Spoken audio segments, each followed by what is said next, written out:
আজকের ভিডিওতে আপনাদের দেখাবো কিভাবে মাইক্রোসফট পাওয়ার পয়েন্ট দিয়ে অ্যানিমেটেড গিফ বানানো যায়। তো প্রথমেই এগুলো ডিলিট করে দিচ্ছি, দরকার নেই। আমি আসলে শুরু করবো সেকেন্ড স্লাইড থেকে, কারণ প্রথম স্লাইডটা একটা স্পেশাল কাজে ব্যবহার করবো, দেখাবো।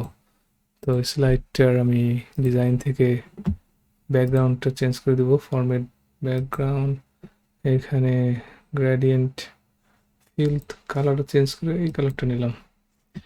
তারপরে এখানে এটা লিখবো যে আমার যে স্লোগানটা আছে সেটা টেক্সট বক্স ইনসার্ট করে নিলাম একটা, লিখবো বিএ স্টার। তারপরে এটাকে সাইজটা বড় করে নিচ্ছি, 60 বোধ হয় ঠিক সাইজ হবে।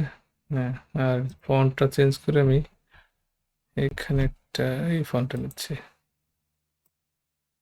তারপরে এটাকে অ্যারেঞ্জ করব হচ্ছে অ্যালাইন সেন্টার আর অ্যালাইন মিডল। আচ্ছা, এটা কালারটা চেঞ্জ করে দিই, কালার নিব এইটা। আর ইউনিফর্মিটি একরকম লোয়ারকেস। আচ্ছা, এটা কপি করে নিচ্ছি। এটা এভাবে রাইট মাউস ক্লিক করে কপি করা যায়, ডুপ্লিকেট স্লাইড, অথবা আরেকটা কপি করবে তো কন্ট্রোল ডি করলে আরেকটা কপি হবে এরকম। তো এই দুইটা ট্রানজিশন হবে হচ্ছে এইরকম। এইটা খুবই জনপ্রিয় এবং এটার সম্ভবত ভবিষ্যতে আমি একটা ভিডিও বানাবো, তো পরে আমি দেখাবো। তো এটার এখানে করার পরে লেটারগুলো যাতে নাকি চেঞ্জ হয়, রিঅ্যারেঞ্জড হয়, সেটা এই ক্যারেক্টার যদি ক্লিক করি ইফেক্ট অপশনে যায় তাহলে হবে। হেল্প ইজ হিয়ার, সেকেন্ডটাতে লিখবো হেল্প ইজ হিয়ার। হোম থেকে এটাকে অ্যারেঞ্জ করবো, আবার মিডলে সেন্টার নিতে হবে। তো সাইজ মধ্যে হয়ে গেছে, বড় হয়ে গেছে তাই। তারপরে লাস্টেরটা হবে at skills development.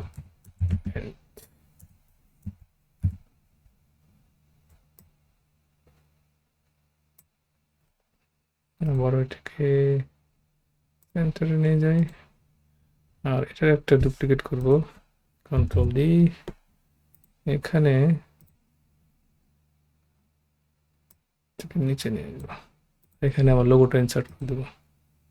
Insert picture from this device, logo আছে হচ্ছে এই ফোল্ডারে। ইনসার্ট, সাইজটা ছোট করি।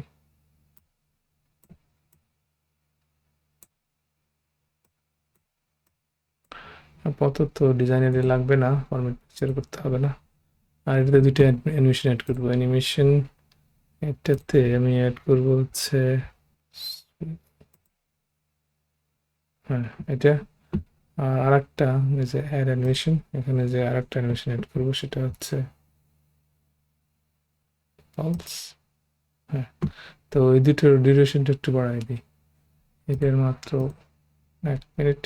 এখান থেকে অ্যানিমেশন পেনে গেলে এখানে দেখা যায় এটা হচ্ছে 2 সেকেন্ড, সরি 2 মিনিট না, সেকেন্ড। আর এটা হচ্ছে 1 সেকেন্ড, এটা একটু বাড়াই দিই 1.5 সেকেন্ড আর 2 সেকেন্ড। এগুলো ট্রানজিশন সবই পালস, না ট্রানজিশন সবগুলো ট্রানজিশন হচ্ছে মর্ফ। তো আমি এগুলো সবগুলোকেই ট্রানজিশনের সময় এগুলো অন ক্লিক না দিয়ে আফটার 25 সেকেন্ড, কোয়ার্টার সেকেন্ড, না 25 সেকেন্ড, কোয়ার্টার সেকেন্ড, সেকেন্ডের 4/1 সময় নেব প্রত্যেকটার। আফটার সবগুলো ঠিক আছে এই যেখানে।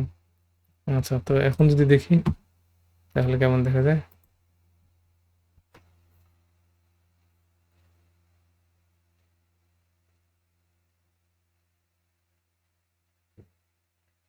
এটা গিফট ফাইল তৈরি করার জন্য জরুরি না। যদি আমি এগুলো শুধু রাখতাম যে অন ক্লিক, তারপরেও অন মাউস ক্লিক যদি থাকতো, তারপরে ওইটা যখন গিফট ফাইল বানাইতাম তারপরে কিন্তু ওইটা একাই আর কি হয়তো যে মানে একটা পর একটা আসতে থাকতো, ক্লিক করা দরকার পড়তো না। এইটা চেক না করলে চলতো, আমি শুধু এখানে দেখার জন্য করছি। আর এইটার অ্যানিমেশন দিয়ে দিব হচ্ছে, আমি ট্রানজিশন দিব হচ্ছে কার্টুন এইখানে আছে, দেখেন এরকম কার্টুন হচ্ছে সাদা, উপরের যেহেতু সাদা, এটা শুধুমাত্র সাদা হওয়ার কারণে সাদা কার্টুন হচ্ছে। এটা যদি আমি অন্য কালার দিই, ব্যাগ ডিজাইন, যে এটা যদি এই ব্যাকগ্রাউন্ডটা আমি এটা যদি এরকম দিই, তাহলে দেখেন এটার কীভাবে আসছে এখান থেকে শুরু করলে। আচ্ছা, এটা সম্ভবত এটা দেওয়া হয়নি, অন ক্লিকই আছে এখনো। তো এরকম হয়, সেটা দেখানোর জন্য শুধু আমার এখানে বাকিগুলো আচ্ছা স্কিপ করে যায়। আচ্ছা, এখানে এটার ট্রানজিশনটা অন ক্লিক না আফটার হবে 1/4 সেকেন্ড টু 5, এটা হবে 0। আচ্ছা, এটা হলো, কিন্তু এটা আমি আসলে একটা কার্টুন ইনসার্ট করে নেব। এই ফিল টিল নাই, নো সলিড ফিল, এটাকে insert pictures, online pictures, cartoon.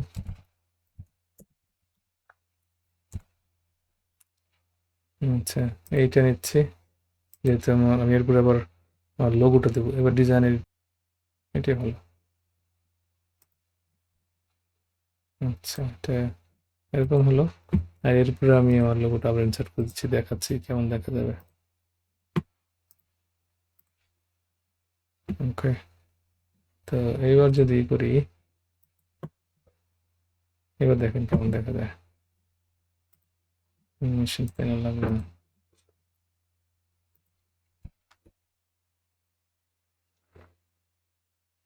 এই মজা করার জন্য প্রথমটা আমি খালি রাখছিলাম।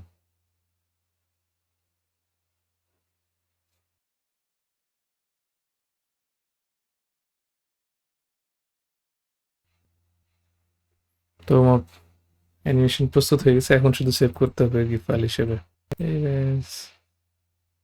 ব্রাউজ, আমি সেভ করি হচ্ছে টিউটোরিয়ালে, নাম দিলাম, আচ্ছা এখান থেকে এই যে অ্যানিমেটেড গিফ ফাইল হচ্ছে এখানে, এটার নাম দিলাম animated GIF tutorial dot GIF.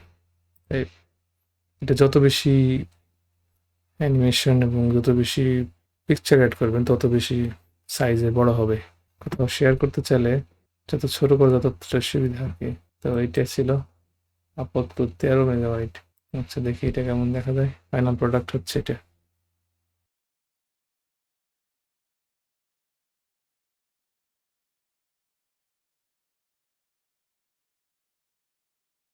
আজকের ভিডিও এখানে শেষ করছি, পরবর্তী ভিডিও দেখার আমন্ত্রণ জানিয়ে।